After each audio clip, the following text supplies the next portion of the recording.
BMW 335i. I kind of like to put it as the little brother to the M3. That's my opinion on the matter anyway. This is the twin turbo model from 2007 and it's the 6-cylinder motor. It's a 6-speed, it's very, very nice and roomy in here. It's awesome, and so far I really like it.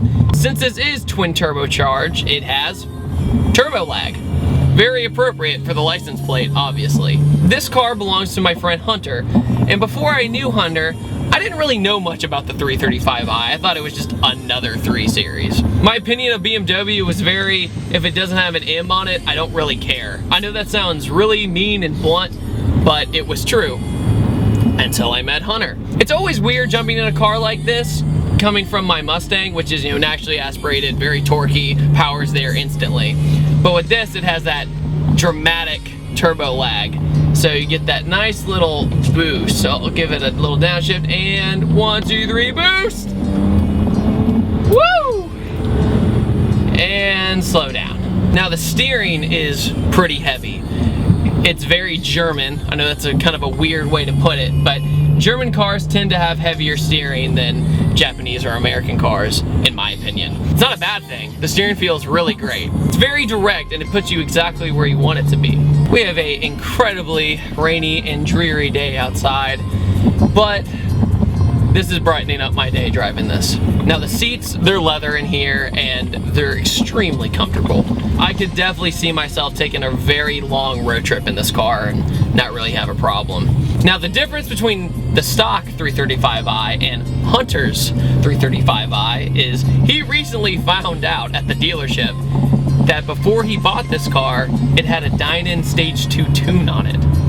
So what that means, it has about 330 more wheel horsepower. Now, in an undisclosed way, I can't tell you how, but this 335i and a stock 335i did a nice little pull together one time, and this thing just pulled away and we were all confused why. Well, now we know, it's the Dynan Stage 2. This is very much a low 13-second car. It's very quick for how unassuming and sleeperish it looks. Alright, so let's do a quick little third gear roll on. And get on it and go. And there's the boost. Woo! Now so far, the only gripe I have about this car is the shifter. The shifter feels a little sloppy. It's very spongy and very loose. That's why I see those shifts were terrible. I'm sure if you had the car a while, you could totally get used to it. Hunter shifts this thing awesome, no problem.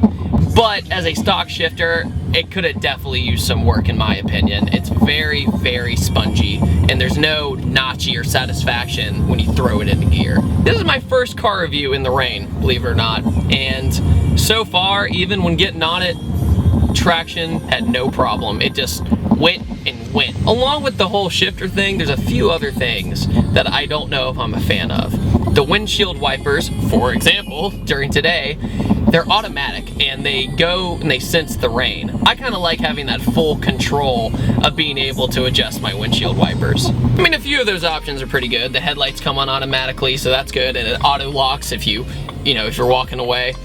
But other than that, I'm really having a hard time hating this car. I do think BMWs a lot of the times are overpriced. That's my personal opinion.